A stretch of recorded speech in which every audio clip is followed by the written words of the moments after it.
आप सभी को दीपावली की हार्दिक शुभकामनाएं मनीबज़ इंडिया की टीम और मेरे परिवार की ओर से।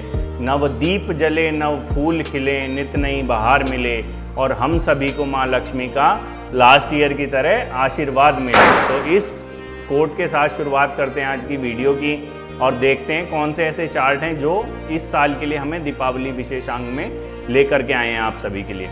तो चलिए शुरुआत करते हैं चार्ट्स की और देखते हैं। सबसे जो इंटरेस्टिंग चार्ट हमें लग रहा है वो लग रहा है इस समय पीएसयू बैंक्स का। आपने देखा होगा बैंक ऑफ बड़ौदा जिस तरीके की तेज़ी दिखाई है उस तरीके की तेज़ी और भी चार्ट्स में बनते हुए दिख रही है। और ये एक ऐसा पीएसयू इंडेक्स है जहाँ पे काफ़ी लंबे कंसोलिडेशन के बाद में एक ब्रेकआउट आते हुए हमें दिख रहा है। यदि एक सेक्टर की बात करें जहाँ पे हमें लगता है कि अभी भी बहुत सारी अपॉर्चुनिटीज़ बची हुई हैं और लास्ट 1 ईयर में हमें काफ़ी सारी अपॉर्चुनिटी मिली हैं और यूरोप+1 की जो थीम चल रही है बाज़ार में, यानी कि चाइना के साथ में जो एक पार्टनर पूरी दुनिया देख रही है भारत को कि हम यहाँ पे प्रोडक्शन के लिए किस तरह से हम भारत में सेटअप कर सकते हैं, तो वहाँ पे मुझे लगता है कि एग्रोकेमिकल एक ऐसा सेक्टर हो सकता है जो कि आने वाले समय में भी बहुत अच्छा कर सकता है। इस तरीके की हमने कंपनियां देखी, इंडियन पेप्टिसाइड लिमिटेड और भी बहुत सारी वहाँ पे हमने सेक्टर्स में कंपनियां लास्ट ईयर डिस्कस करी हैं और आने वाले समय में भी मुझे लगता है कि 1-2 साल अभी यहाँ पे बहुत तेज़ी बनने वाली है और बहुत पैसा बनने वाला है।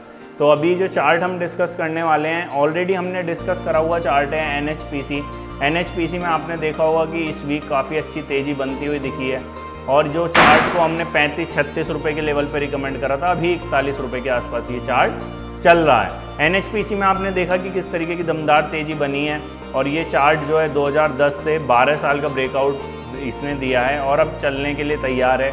ये स्टॉक आपको आने वाले समय में 50 रुपये या उससे ऊपर के भी लेवल यहाँ पे दिखा सकता है। लास्ट वीक जो हमने डिस्कस करा था गोदफ्रे फिलिप्स का चार्ट, वहाँ पे हमने देखा कि लास्ट यदि हम डेली का चार्ट देखें तो नीचे भी गया स्टॉक और नीचे के बाद में फिर से ऊपर की तरफ बढ़ने के लिए तैयार है। यहाँ पे अर्निंग का डेटा आने वाला है, आने वाले वीक में हमें देखने को मिलेगा और एक चार्ट बड़ा ब्रेकआउट देने के लिए तैयार है। मालब्रोस की जो इनकी सिगरेट है बाज़ार में धूम मचा रही है और काफ़ी अच्छी चल रही है। गोकुल एग्रो का हमने चार्ट देखा था लास्ट, यहाँ पे भी देखा हमने कि 30 रुपये के आसपास हमने यहाँ पे बाइंग रिकमेंड करी थी अपने चैनल पे और 30 रुपये का स्टॉक 120 रुपये लगा के 77 रुपये तक आया और अब दोबारा से तेज़ी देखने के लिए मिल रही है। तो इस तरीके के शेयर देख के हमें लग रहा है कि एग्रोकेमिकल के सेक्टर में अभी भी बहुत सारी अपॉर्चुनिटी बाकी हैं और यहाँ से आप देखेंगे तो ये दोबारा से ऊपर जाने के लिए यहाँ पे तैयार है। तो अब चलते हैं चार्ट ऑफ द वीक की तरफ, दिवाली स्पेशल चार्ट।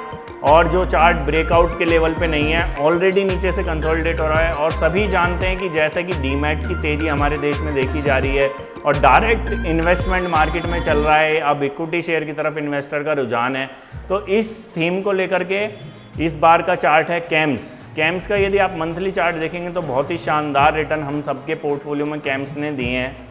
2020 में ये आईपीओ जो आया था, आप देख सकते हैं 1375 के आसपास का डेटा है और यहाँ से ये स्टॉक ने 3800 रुपये के लेवल छुए और 2600 रुपये के आसपास अभी चल रहा है। ये पूरा डेटा मुझे लगता नहीं, कैम्स का आईपीओ काफ़ी नीचे के लेवल पर आया था। यदि आप कैम्स का आईपीओ प्राइस देखेंगे तो आपको पता चलेगा कि 1230 के आसपास का आईपीओ था ये।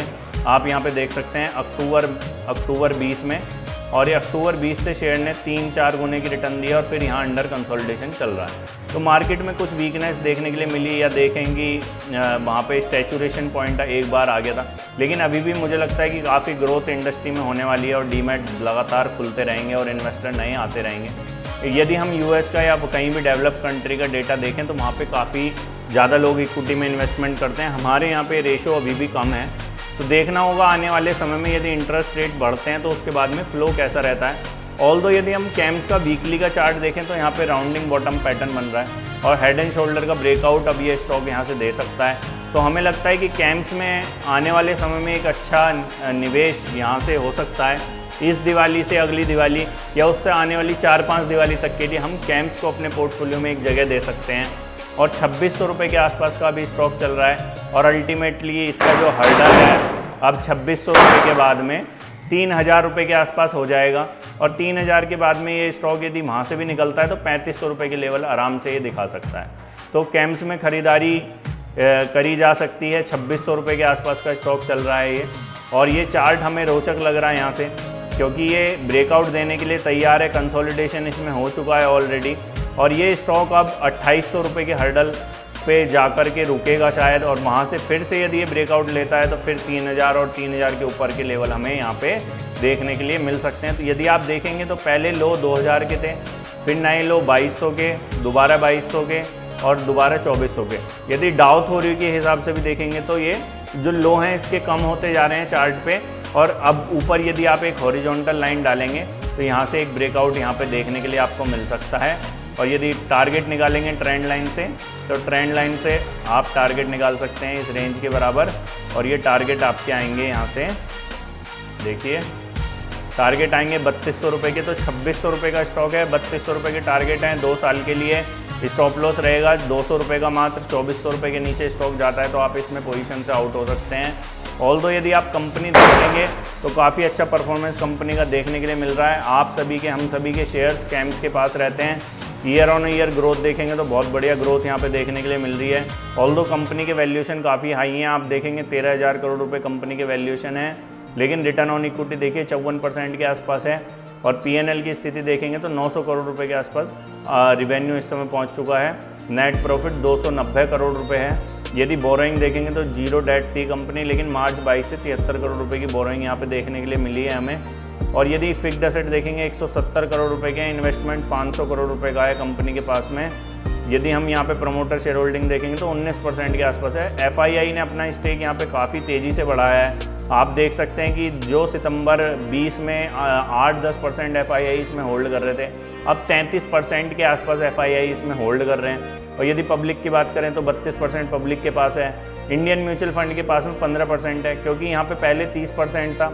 अब वैल्यूएशन इतने हाई हो गए हैं तो म्यूचुअल फंड इसको रखने में थोड़ा घबरा रहे हैं और धीरे धीरे अपनी होल्डिंग यहाँ पे दिसंबर 21 तक कम करी है, लेकिन अब दिसंबर 21 से दोबारा बढ़ानी शुरू कर दी है। यदि दिसंबर 21 का आप चार्ट देखेंगे तो दिसंबर 21 का जो भाव है इसका आप देख सकते हैं कि यहाँ पे कहीं इन्होंने ये बेचा है अपना माल दिसंबर 21 में, और यहाँ से बेचने के बाद में अब दोबारा से यहाँ से कंसोलिडेशन इन्होंने करना स्टार्ट कर दिया, बाइंग करनी स्टार्ट कर दिया। आप देख सकते हैं 1.5-2% हिस्सेदारी इन्होंने खरीद ली है और वही हमें चार्ट पे होते हुए दिख रहा है। तो यदि आने वाले समय में म्यूचुअल फंड यहाँ से और खरीदते हैं, एफआईआई जैसा कि ट्रेंड चल रहा है यहाँ पे मार्च 22 से, तो हमें और तेज़ी से स्टॉक में देखने के लिए मिल सकती है। कंपनी ऑल्दो बढ़िया परफॉर्मेंस दे रही है, काफ़ी करेक्ट हुई हुई है। ऑल टाइम लेवल से देखेंगे 3800 रुपये से 2200 रुपये के आसपास का लो यहाँ पे देखने के लिए हमें मिला है। तो ये था chart of the week stock cams. Hope all of you are doing well in your life. Happy Diwali from our side. Thank you.